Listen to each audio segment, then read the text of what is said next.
And if I want to get a replacement one of those, it is $700. 2 months ago, I made the bright decision to buy a car from a car company that hasn't existed in 15 years. I'm of course talking about Saab. And this one in particular was their final encore, the 2011 Saab 9.5. Now, as soon as I bought this car, I was inundated with messages, mainly covering two topics. Number one, we love Saabs, we want to keep them on the road.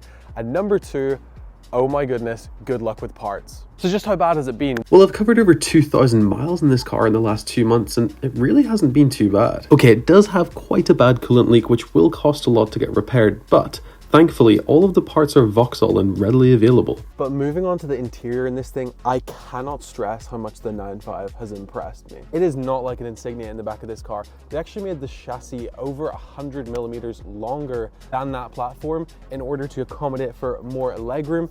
But also, the finishings in this thing are nothing like anything GM was putting out back in the day. You got all this beautiful brushed aluminium that apparently was one of the main things pushed by the Spyker Supercar Company CEO whenever they took over Saab, because it kind of mimicked some of the stuff that you saw in the likes of the Spyker C8 Elron. I love the little central armrest with the two cup holders. You've got a little storage area here, and like any good Saab, you've got this central tunnel here so you can access anything and everything in the boot. In fact, from about here is where all the similarities with the Insignia completely end. The roofline is completely different in this car. The curved windscreen, the whole architecture of it, completely different. The rear of this car, very different, because the Insignia, of course, was a hatchback. This is a saloon. Apart from some aspects like the indicators and a few bits of the switchgear, there really isn't much of the Insignia left at all. And they, of course, even developed their own jet fighter style tack on this thing, which just looks spectacular.